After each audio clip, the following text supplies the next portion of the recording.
that you will be facing me for many, many days, each day in the bitterness of late afternoon. So we have to find some way to wake up and pursue research. I'll try to select some different music every day. That was a song from Brazil. So maybe I can do something different in every language every day. So I'm very happy, and there are some reasons I'm very happy. Number one, I'll only give you two reasons. Number one, somebody handed me this wonderful packet of abstracts of presentations that are going to be made in the afternoons after my talks. And they have wonderful titles like Iconicity in Chinese Sign Language and Semantic Field Again, Synonymous Homogeneous Construction and English Vocabulary Acquisition, Cognitive Development, Metaphorical Mapping and Expansion of Lexicosemantic Categories, the Role of Frame Shifting in Humor from Social Perspectives, Embodied Realism in Cognitive Linguistics. This is terrific. It's tomorrow's research today. So, of course, I'd like you to go post all of these on the Cognitive Science Network. Just sign up at ssrn.com, become a user, post your research, and then there it is. The whole world will be able to see it. In fact, during lunch, the next installment of these little email messages that we send out every week just appeared. So for this week, we're announcing How Compression Gives Rise to Metaphor and Metonymy by Gilles Fauconnier. When Do Understanders Mentally Simulate Locations by Nian Liu and Benjamin Bergen, and other sorts of research. We announce some of this every week. And some of the use of the Cognitive Science Network, for example, you heard Professor Herartz talk about the role of polysemy in cognitive sociolinguistics. Gilles Fauconnier and I have an article on polysemy and conceptual blending, on the way in which the basic mental operation of conceptual integration makes polysemy possible, and 4 different ways. 4 varieties and kinds of polysemy that come up under conceptual integration networks. That's available on the site, like many other articles. So no waiting, no fuss, no muss.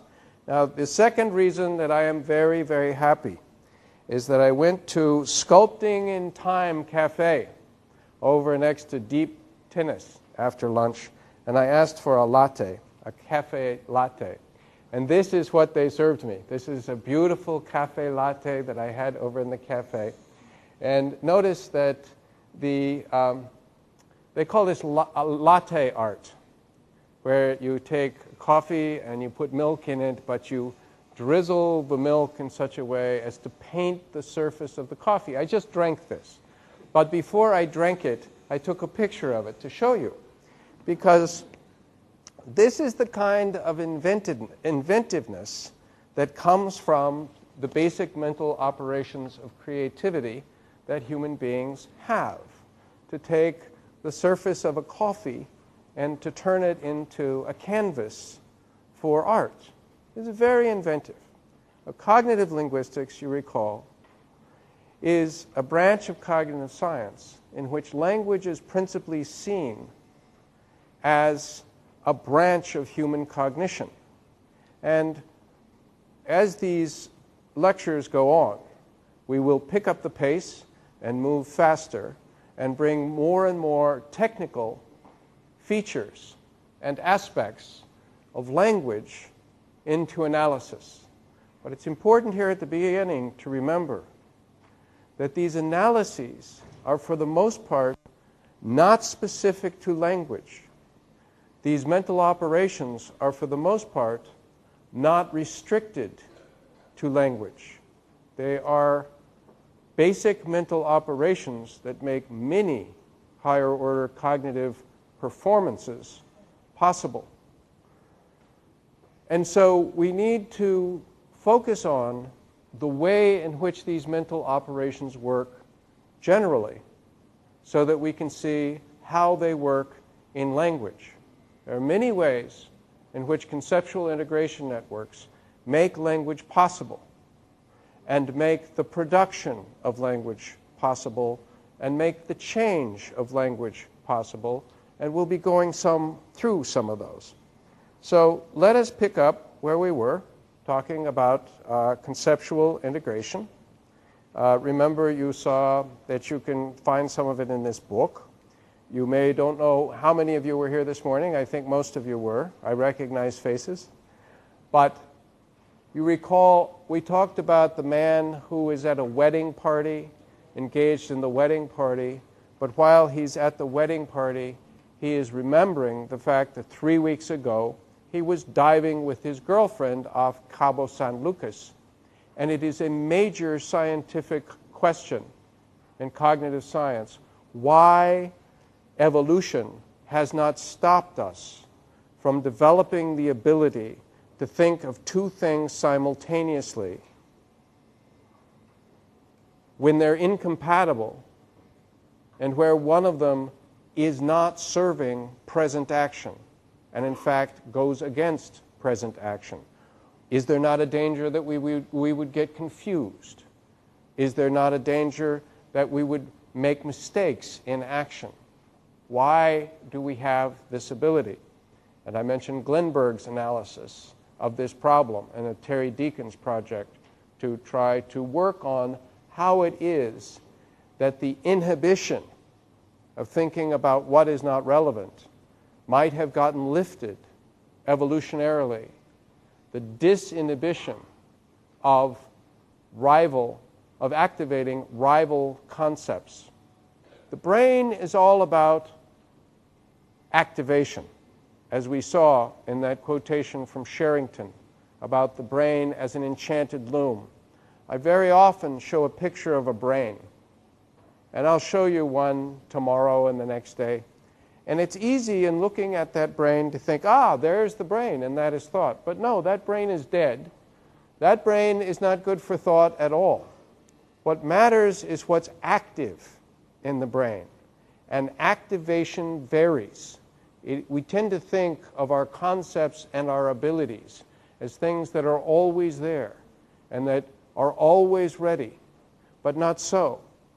What your brain can do depends upon what is active.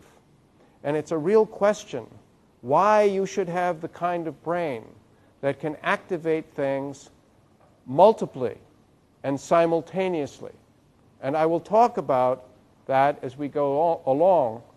The hypothesis is that perhaps human memory and conceptual integration evolved simultaneously so that memory would supply better material to conceptual integration so that we would be more inventive.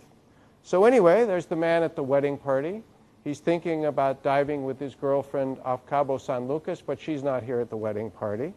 He makes a connection between the bride and his girlfriend. He projects selectively.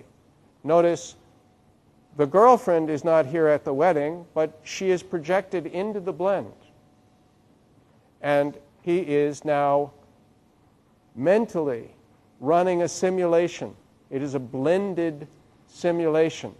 It has emergent structure, selective projection, running the blend, and emergent structure. Now, in the blend, he is marrying his girlfriend and contemplating the prospect. Notice that that event is not in either of the input spaces. In neither of the input spaces is he marrying his girlfriend. But now there is emergent structure in the blend.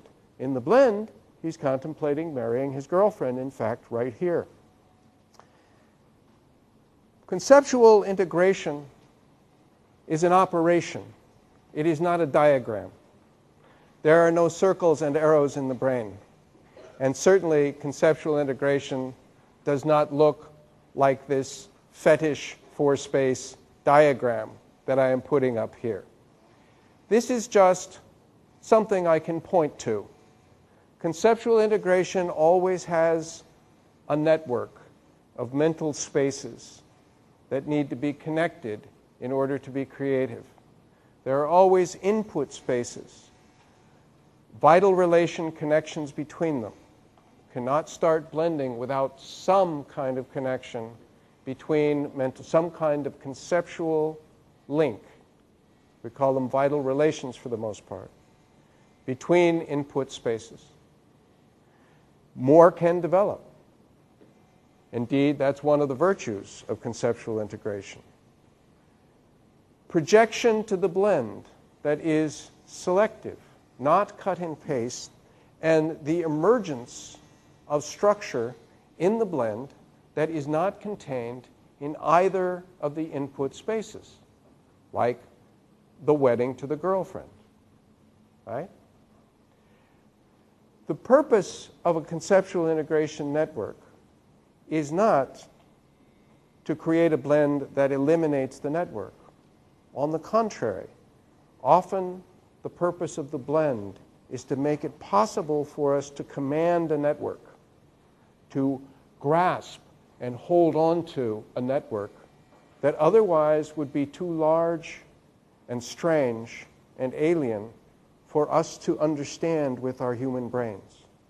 But the blend gives us a human scale platform, a place to stand, something we can grasp that is congenial to human cognition, and from which we can organize a conceptual network that might otherwise be beyond our mental abilities, as it seems to be beyond the mental abilities of almost every other species.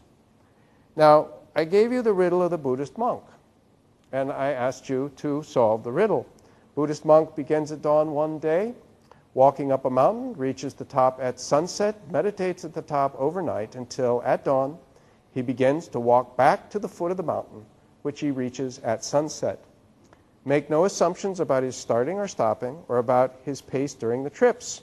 Riddle, is there a place, you may not know where it is there a place on the path which the monk occupies at the same hour of the day on the two separate journeys? Yeah, so here was our monk, dawn, he rises, he walks up to the top, sits down at evening, meditates overnight, rises at dawn, and walks back down and reaches the bottom at sunset. What's the answer to the riddle? Who has an answer?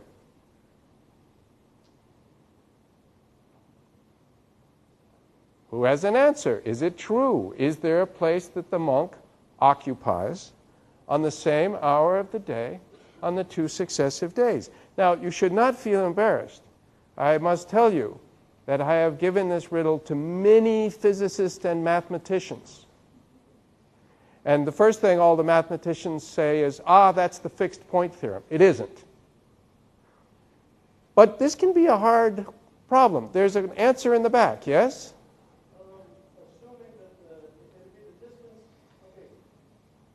No assuming. Hold on, okay. He can move any way he wants. Hold on. Okay, so if the guy's going up the hill, would be at the same point that he would meet himself if he would come down. Exactly. Now notice what he just did. He said that he would meet himself. Now, notice it is impossible for a person to meet himself. This does not happen. Next, notice that the word meet is ungrammatical for this scene. There is no meeting. The reflexive himself has no referent for this scene. The linguistics, the place is where he would meet himself, is ungrammatical for this scene. You cannot use this language grammatically of this scene. But that is not the scene to which you're applying it. What has just happened is someone has said, I know what I'll do. I'll take the journey on the first day and the journey on the second day, and I will blend them. I will superimpose them. It's as if you had a video camera and you videotaped the monk on day one. And then you videotaped the monk on day two. video camera just like this one. And then you had two projectors, and you projected them on the same screen, right? And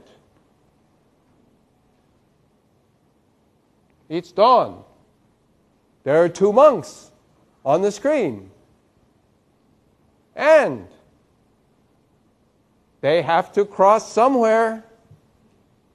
They have to cross somewhere. Now, this scene is a blend. It happens to be one that doesn't come quickly to mind in many cases. Notice that you understood this before I showed you this scene. Once the idea of blending them had come to you. So, notice that there is selective projection to the blend. That is, we do not project to the blend the date from the input spaces, because the date in one and the date in the other are two incompatible dates. We do not project those to the blend. We do project the time, and very interestingly, as we'll talk about later, we project the topology of space-time collocation. You have to preserve that under the topology principle, as we'll discuss later, in order for this to work. Notice that there is emergent structure. Namely, there are now two monks, and they're the same monk. And there is a meeting.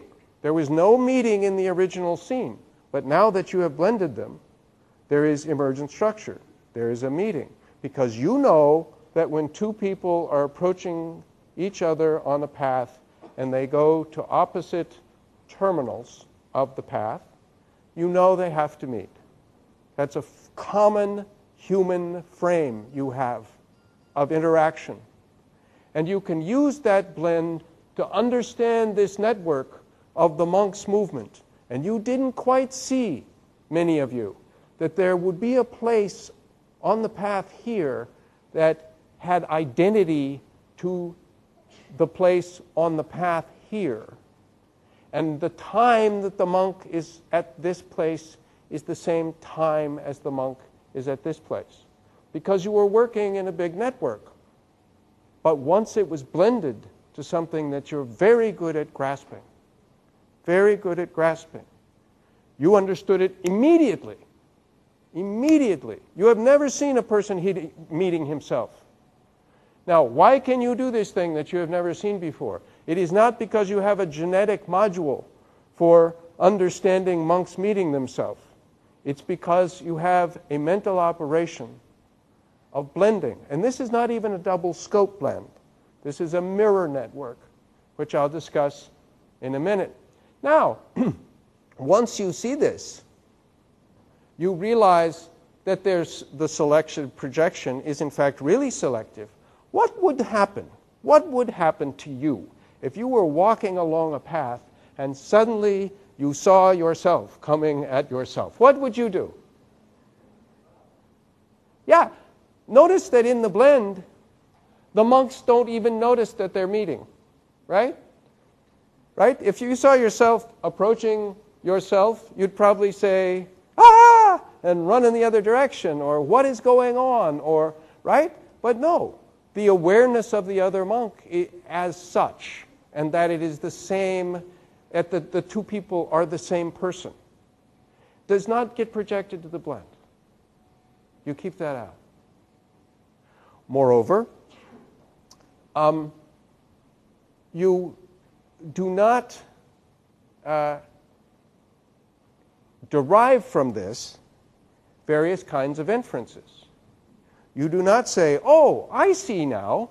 I was stupid before, but now I understand how the world works. It's possible for people to meet themselves." What is not projected to the blend, for instance, is not the monk getting confused saying, "Wait a minute, is this yesterday? Yesterday I was coming up the hill, and now I'm coming up the hill. I thought today was today." The monk in the blend is not getting confused about time. No, what's happening in this case is the purpose of this conceptual integration is to do what we call solving for the inputs. You want to understand something about the relationship between the inputs. And that is the purpose of the blend. It's not to create a fantasy world in which people can suddenly meet themselves. Now, once you see this, it's pretty easy. And in fact, people are quite amazed at how easy it is, and they say to themselves, how could I have missed that? So here, for example, is the Buddhist monk version 2.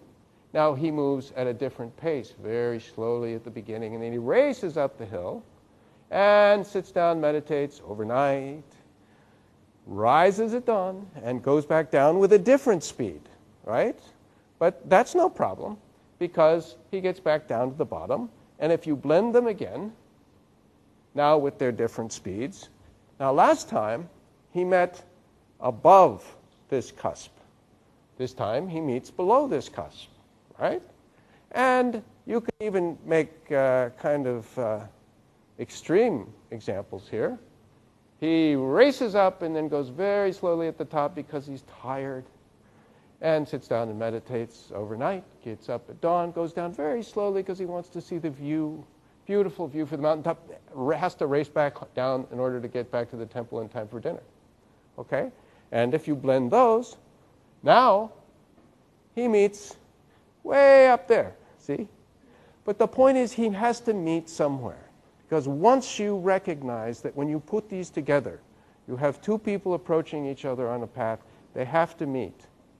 Now what probably hasn't occurred to you is that you projected this in such a way that you kept well ordering. That is, if he's on a certain spot on the path at a certain time of day, you bring that connection into the blend, and you made it so that if he's at a spot at time 1 and time 2 is later, then time 1 and time 2 come into the blend with the same relationship in the blend that they had in the inputs. Now, in fact, that's not necessary for the blend. It could be, as long as you project together the two that are connected by the time-space identity, you could project them in so that the monks hop back and forth and go up and down the path like this. As long as they start at dawn and end up at dusk, and as long as you preserve that time-space collocation, it will work mathematically, but it's not so easy to see. What makes it easy to see is the meeting point. So let's review just a little what's going on here, and hold in mind this all-important fact that I can talk about the blend because I have language that suits the blend. I have language that suits the human scale scene. And when I talk about the blend, you understand what it means for the network. So if I say the place is where he meets himself, that is language that is grammatical for the blend. But notice that is not the riddle I asked you to solve. The riddle I asked you to solve has to do with the relationship between the two inputs. I can talk. Language is now able to communicate about an entire conceptual network by using constructions we have that fit the blend. Hold on to that point. It's one of the many important ways in which conceptual integration makes language possible, because a phrase you'll often hear, now you do not need new language to express new things. You can express new concepts and new structure in networks with old language. You already have everything you need. I did not have to invent grammatical structure. I did not have to invent lexical items. I could say the place is where the monk meets himself. And that is understood by you as conveying structure about a great network. So there are input spaces, and in the two input spaces, there's a path, and there's a monk, there's the ascent, and there's the descent. Right? Now notice when you, the connection between them is quite obvious because this is a mirror network. A mirror network is one in which the input spaces share the same conceptual frame, where by a frame I mean the same organizing structure, causal structure, participant structure, modal structure, necessity, probability, things like that, right? Image schemata, and so on. In both of these, there is a monk who is traveling on a mountain path from a source to a goal in the space of a day, meaning from dawn to dusk. That conceptual structure organizes both of these inputs, which makes it very easy to make vital relations between them. The path is identical to the path. The time frame, not the date, but the time frame is identical to the time frame. The mountain is identical to the mountain. And so we can connect them. There is a generic space, or there can be a generic space, in which what is shared between the inputs is captured. Now, do not think that the generic space is already there independent of the connection, or that the reason we can connect them is that there is a generic abstract space. On the contrary, people often remanufacture what goes into the generic space as they're working on the conceptual integration network. They try different vital relations between the inputs to see if they can get a good network. So these things are dynamic, and they change as we work, and you'll see many examples of that. There is projection to the blended space. Notice something interesting. The paths are fused. We project the two paths down into the blend as one path. So there's fusion here in this blending. But the monks are brought in separately. They are not fused, right?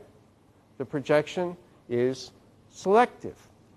There is emergent structure in the blend, namely the monk meets himself, something that does not happen in the inputs. So a typical network looks like this, but remember, please, conceptual integration is a mental operation, and we will go through a number of its features. It is not a diagram. I can show you conceptual integration networks that have 45 mental spaces, where there are blends, and the blends become inputs to other blends. Conceptual integration, to create conceptual integration networks, is a basic mental operation which we use again and again and again in constructing meaning. It has certain features: vital relations between inputs, selective projection to the blend, emergent structure, creativity in the blend. This is the basis of human creativity that makes culture and the invention of culture possible. And culture supports our use of conceptual integration, and we all working together support it. So, selective projection and emergent structure. Now I want to give you another set of examples to try to make this survive in memory, because these are very basic ideas that will get much more sophisticated as we go along. I would like very much to run a set of experiments, blending box experiments. And it goes like this. Suppose we show somebody a scene like this. And we show them that if you press the blue button, that's what happens to the blue ball. Okay? Got that? Watch the blue button get pressed here. You'll see it turn black. Press blue button, blue ball goes. Okay? You just show them that. And when you press the red button, first there's the blue button again. Now when you press the red button, watch the red button get pressed, that's what the red ball does. Okay? Everybody got this? Press the red button, that's what the red ball does. So let's go back a second. Press the blue button, that's what the blue button does. And if you press the red button, that's what the red button does. Okay? And now you tell people, okay, if the balls land on the green oval, you get 100 yuan. 1,000,000. You tell them whatever. You give them an incentive. You show them this little computer with buttons. If the balls land in the green area, you get lots of money. Now, you could also do this with dogs. They wouldn't care about the money or the computer screen. But suppose you built a box where the dog could press one lever with one paw and one lever with the other paw. And these were very yummy treats that the dog could smell. And it's behind plexiglass. But there's a big hole where the green oval is. And if the ball falls in that hole, they get to eat the yummies. You could do it with birds, New Zealand rooks. They could stand on one and peck with the other, right? You could do it with all kinds of things. Now, I would like to know at what age young children can do this. Notice this is just a mirror network. It's like the Buddhist monk in the sense that you press the button, the ball rolls, it goes on a trajectory, it stops. Does not land on the green. All right? I'd like to know if dogs can do it. This is pretty challenging. Now notice, I have shown you two things. Press blue button, blue ball rolls. Press red button, red ball rolls. How are you going to get the balls under the green oval? What's the answer? Press them at the same time. Now, that would be cut and paste.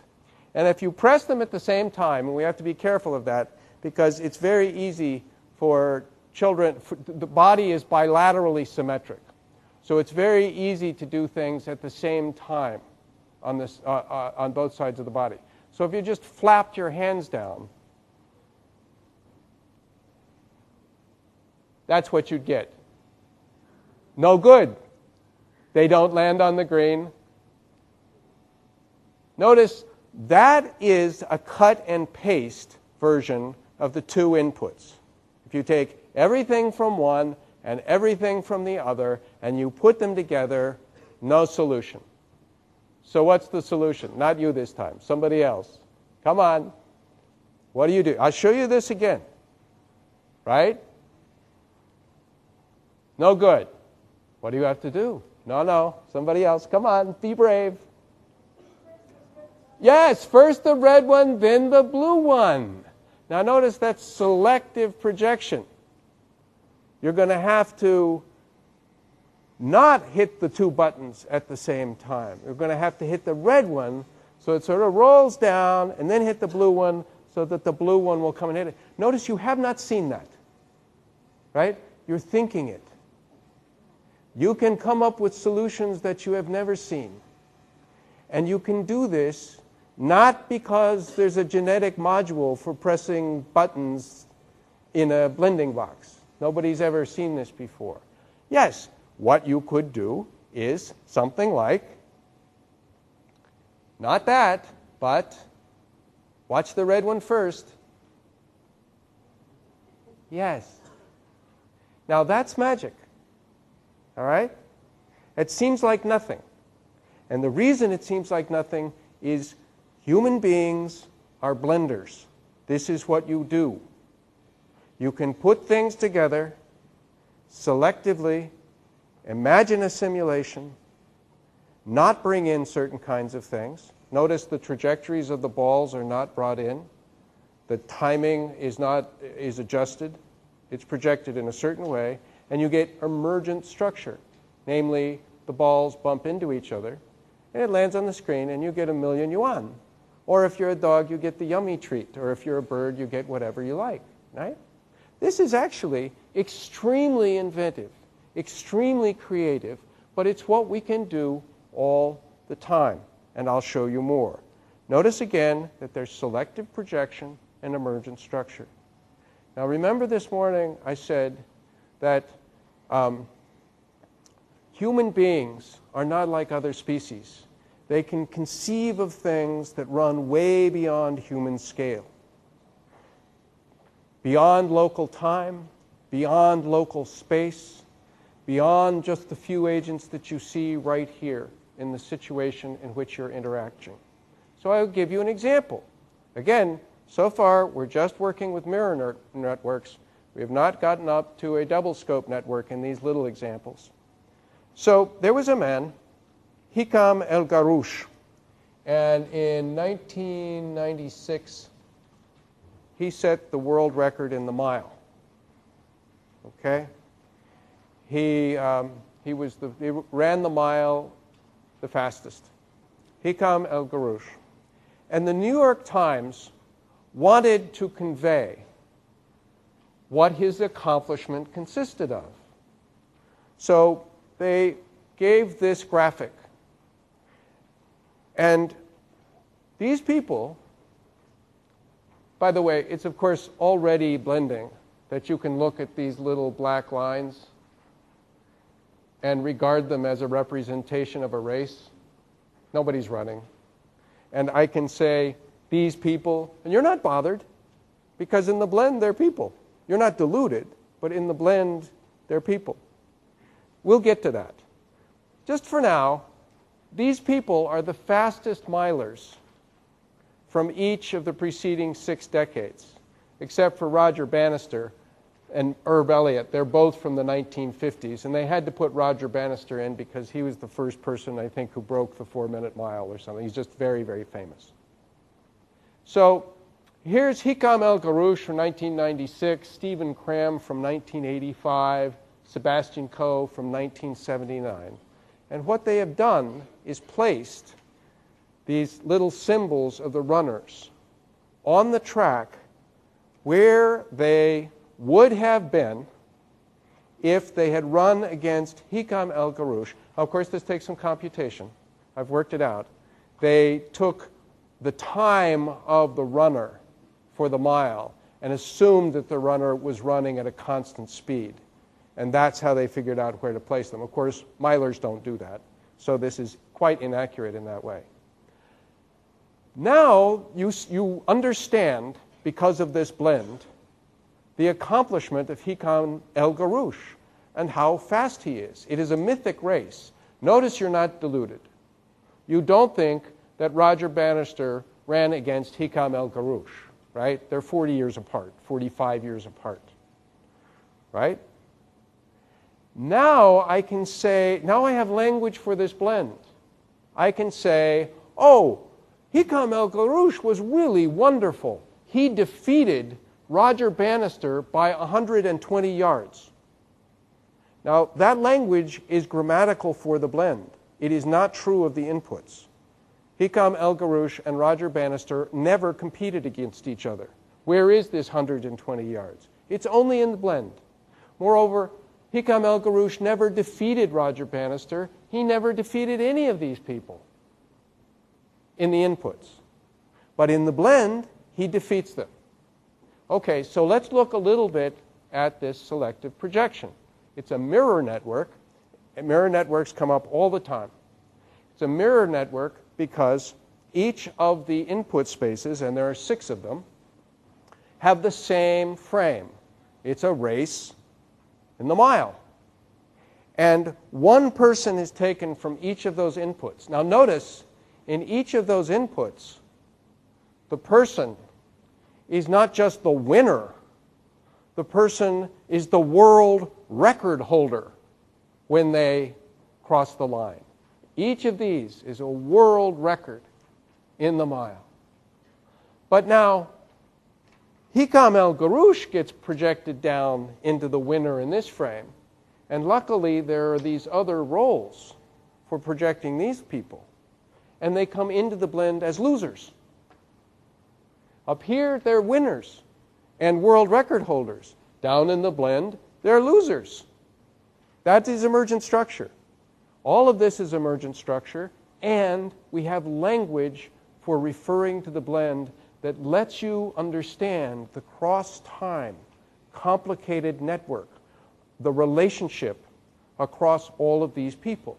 And so with this language and with this human scale blended frame, we can say things like, Hikam El Garouche beat Roger Bannister. And Hikam El Garouche defeated Roger Bannister by 120 yards. This language comes right up for the blend. It's completely false for the inputs, and it's the inputs you want to understand. But now you have language, not just a conceptual network that can be understood by grasping it through the blend. It's a mythic race. You also have language that lets you understand the network without having to invent new constructions, new grammatical structure. All right? Now, this is a kind of fictive interaction. Fictivity is very important in human conception. It's, in a way, a shame that we use this word fictive, because we think of the fictive as opposed to the true. That should almost be retired. Fictive conceptions are really important for people in understanding the truth.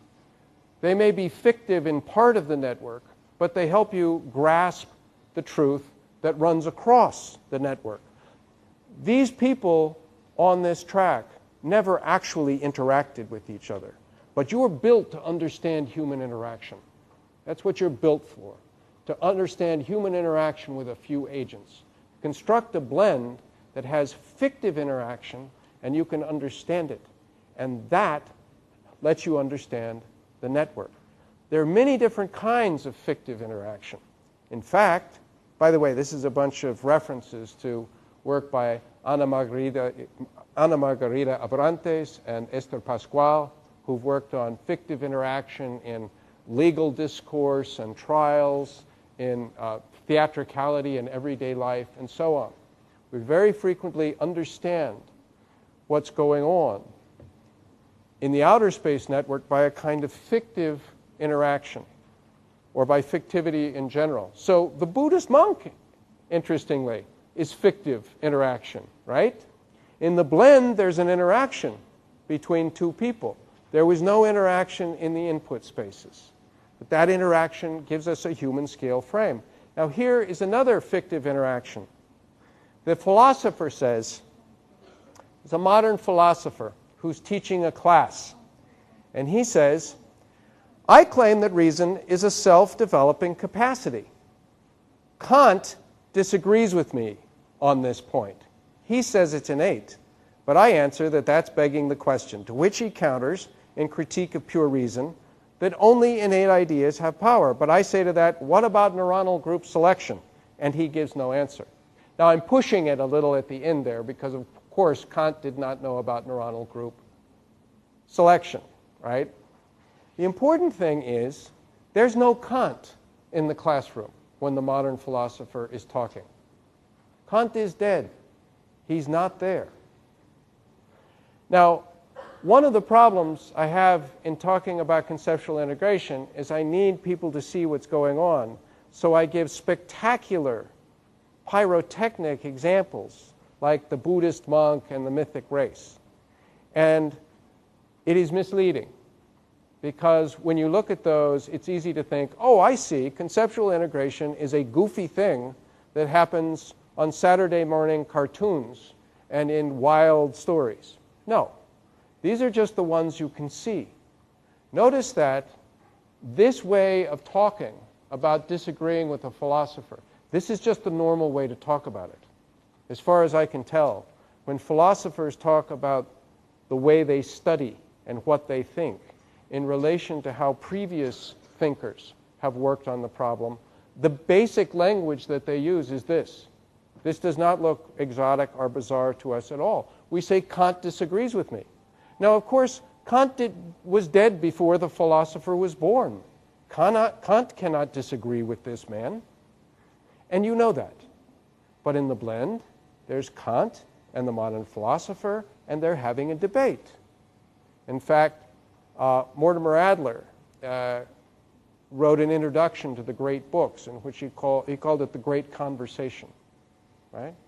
This is our standard way of understanding the sequential analysis of problems. We're not deluded, but there is a fictive interaction in the blend, And this means suddenly we have language to refer to the blend and let us understand the whole network. So we can say things like, disagree with me. That's grammatical for the blend. He says it's innate, but I answer. Now, where does answer come from? Right? The modern philosopher cannot, in the input spaces, answer Kant, but in the blend he can, and you know what that means. You can project it back to the network, to which he counters. Well, Kant cannot counter something that the modern philosopher says in the input spaces, but in the blend he does, and you have this language. But I say to that, blah, blah, and he gives no answer. So all of the language of two people having a debate or a disagreement with each other, indeed all of the conception, comes right up in the blend and allows us to understand this entire network. The riddle of the Buddhist monk looks like this. There's a modern philosopher, there's Kant. The works of Kant are in the space with the modern philosopher, but Kant himself is, of course, not. The modern philosopher has knowledge that Kant existed, but Kant does not have knowledge that the modern philosopher existed. There's a debate frame that one can recruit. And you have a conceptual integration network. Now this is, and I challenge you, just go look at the newspapers. Go look at books. You'll find this all over the place as soon as you leave this hall. So, for example, in France, there is an electronic summary of the news that's published in the newspapers. And you know the newspapers have opinion columns, right? Now, these opinion columns are written by journalists overnight and published in the paper in the morning, and typically, none of them knows what the other one is going to say. They wrote them without having a debate. But the summary, in order to summarize the columns written on a particular point, political point, governmental point, uses just this conceptual integration network. So, one person will assert and contradict. One person will say to the other, no, you're wrong, right? This is how the summary goes. This is in French. But if you look at the language, what you'll see, translation into English here, they're addressing each other. One asserts, columnist A asserts, we should never negotiate with terrorists. And columnist B says, on the contrary, you're wrong. That's exactly what we should do. So not just the summary language, but in fact all of the discourse markers, on the contrary, come up, available for the blend, so that we can understand this network. Now, this is extremely common, and you find it in places even where there are not any people, right? The bean burrito is California's answer to France's croque monsieur, right? So it's as if you have these fictive interaction between different people eating different foods, and you've got your croque monsieur, which is a sandwich, but I have my bean burrito. Or Stag's Leap Chardonnay, that's a wine from a vineyard, Stag's Leap, is California's answer to Corton Charlemagne, right? Fictive interaction, fictive debate, fictive theatricality even, is a standard way of understanding a mirror network involving agents that disagree or that have disanalogies between them. Again, what's happening is that you have input spaces, vital relations, and we'll discuss what some of those are soon, vital relations between the input spaces. A generic space is possible, a perhaps dynamically shifting generic space, which captures whatever the vital relation connections between the inputs at any given time. Selective projection to the blend, emergent structure, and a cohesive structure in the blend. The emergent structure is creativity. The fact that it's anchored in inputs you know gives it intelligibility. This is a way to get something more out of nothing but, to start with things at one level and of one kind, and to generate mentally things at another level and of another kind. So now let's look at a double scope network. And so in summary, what we will have looked at is basic mental operation of conceptual integration, which in its rudimentary forms we seem to share with many mammals.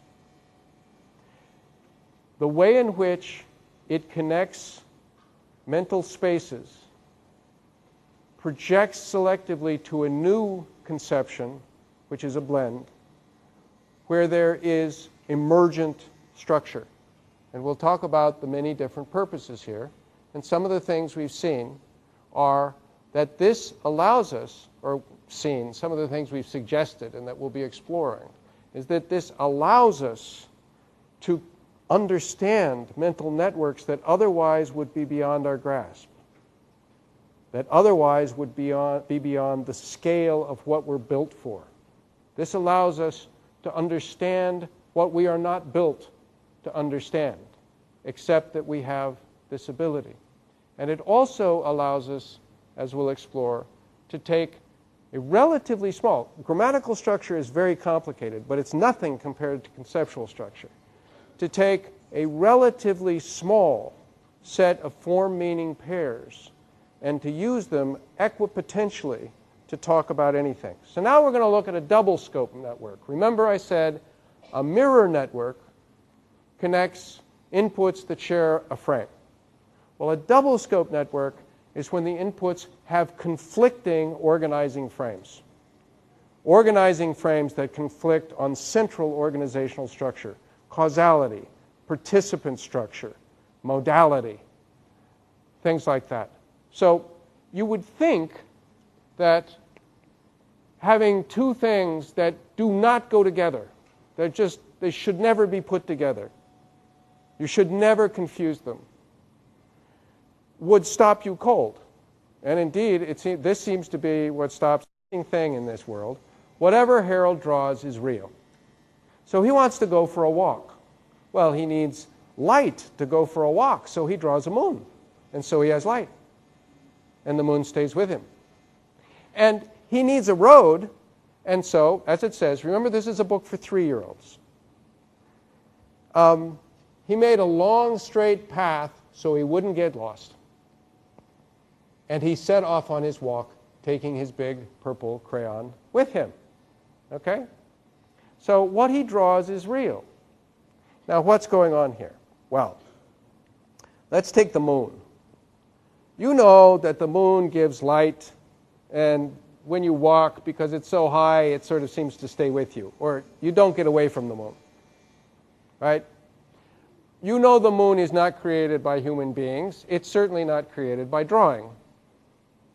But over here you know about drawing, and it's already a blend that this thing can represent the moon.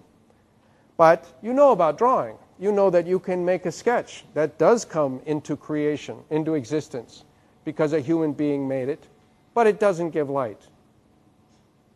But now you project those two things. Well, let's stay here for a minute. You project those two things into the blend.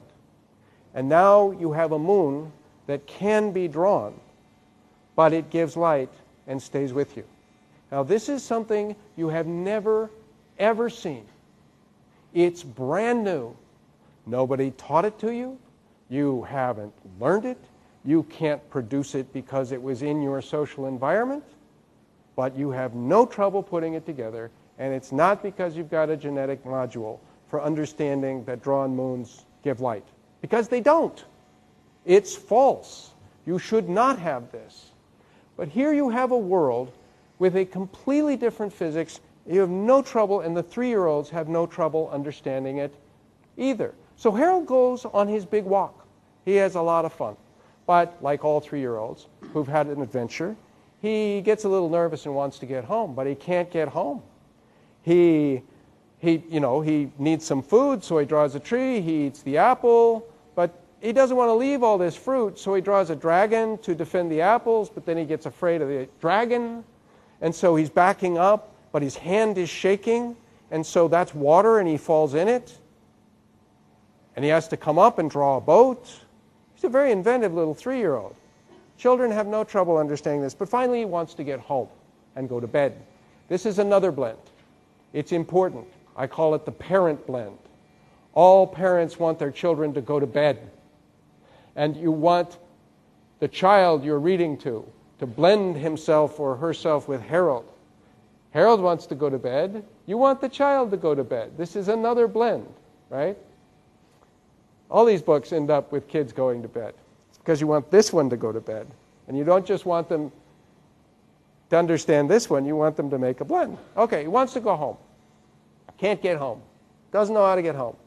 Now, who here is as smart as a 3-year-old? How does he get home? Yes, pretty much. He just draws his home. He remembers, but it's a nicer story than that. He remembers that through his bedroom window he could see the moon.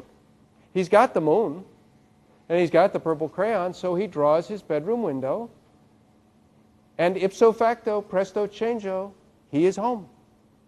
Now notice that this is translocation in space by drawing.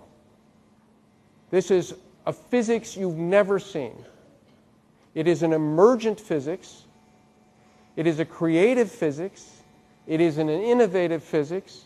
No 3-year-old has any trouble understanding this. And moreover, they don't have any trouble continuing the story of Harold, of saying what Harold might do with his purple crayon. Now this is a double scope integration. It's a dramatic one. And again, you might be thinking, oh, I see, this is just a mental operation for goofy kids' books. On the contrary, these are the ones where I can make it clear that there is a blend going on. All these same features are going on in your head all the time. It's not cognitively costly. So what has happened here is that there is a mental operation that has created new structure. And what we need to ask about this is, what are the operations of this? What are the operations, mechanisms, principles, and constraints of this kind of creativity? Why should we have them? And what's the neurobiological substrate? Now, there is a great elaborate science to answering these questions. Some of it is embryonic. Some of it is much farther along than other parts. It's an open project. And of course, we hope many of the great advances will come from you. And over these talks, we'll be talking about certain features of this mental operation. There are some overarching goals. One is achieve human scale. When you're making a blend, try to get something that human beings are built to understand. Compress what is diffuse, obtain a global insight, strengthen vital relations, which is these connections between mental spaces, come up with a story, go from many to one. Yes? Yeah, that's an abbreviation for taking a vast range of things that's too many to be contemplated and compressing them into something that you can manage in such a way that it will give you insight into the many. And I'll be going over many examples of that. This is just preview of coming attractions.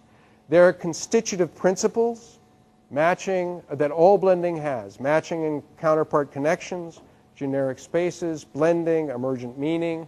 We compose things, we complete things, we elaborate them in the blend.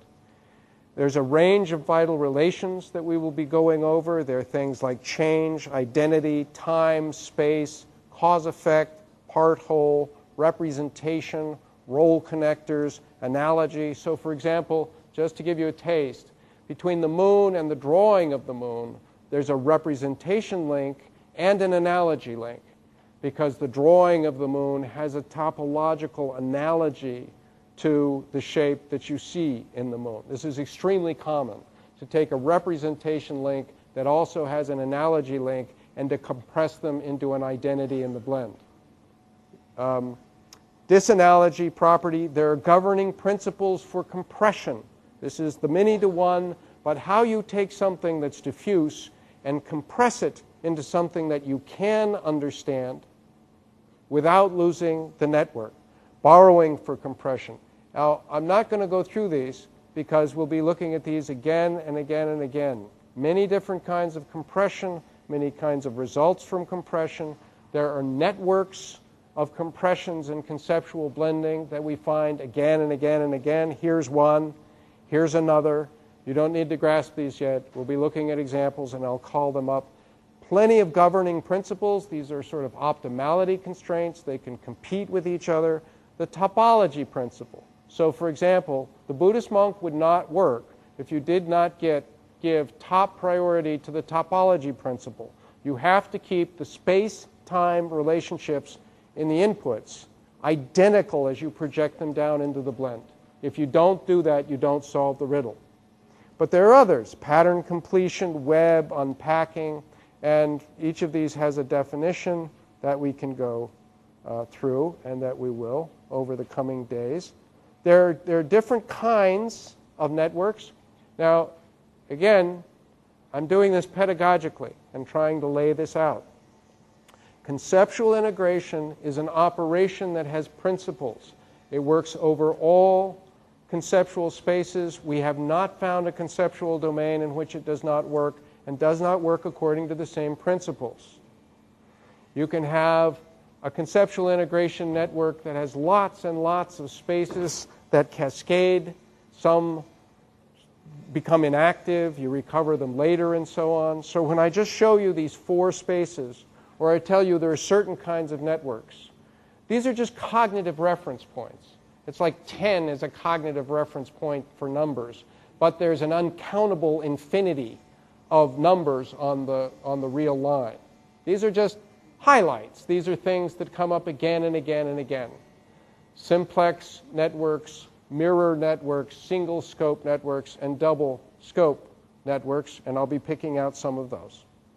And tomorrow, what I will begin with is a literary example of a double scope network from Racine. And here we will actually look in some detail at the language that is used in that passage and how the conceptual integration network that is put together makes it possible for the network to be commanded and understood by using expressions we already have to express new meaning that it comes up in the blend. Preview of other attractions. Later on in this set of lectures, we'll be talking about the way in which conceptual integration makes language possible by making it possible to blend form and meaning, by making it possible to take different constructions and to blend them into a construct in a way that is selective but has emergent structure.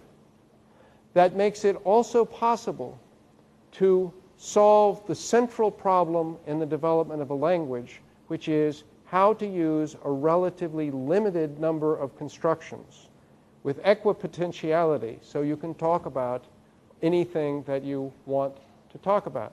So the beginning parts of these lectures are going to be looking at the mental operations. And the second half of these lectures are going to be looking at the role of these mental operations in language. And this is what is characteristic of cognitive linguistics. To reiterate, language is a branch of cognition.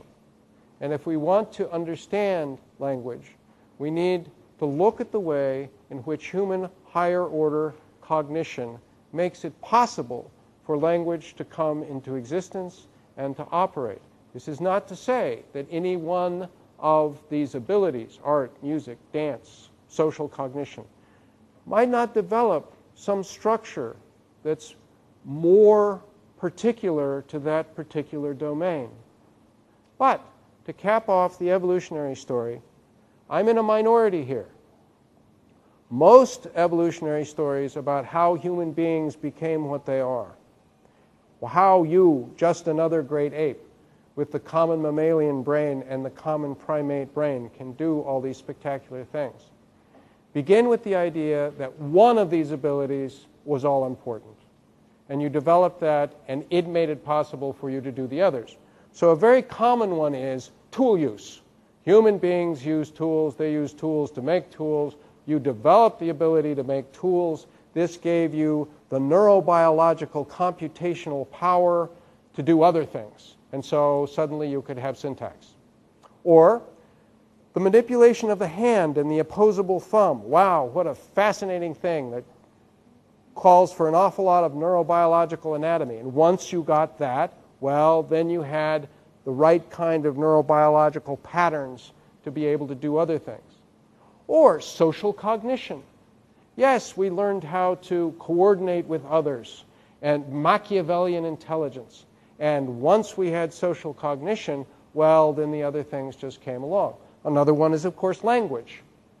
Language was the big breakthrough. We were basically just like all those other apes, but we got language, and then, hey, all these other things became possible, social cognition and so on.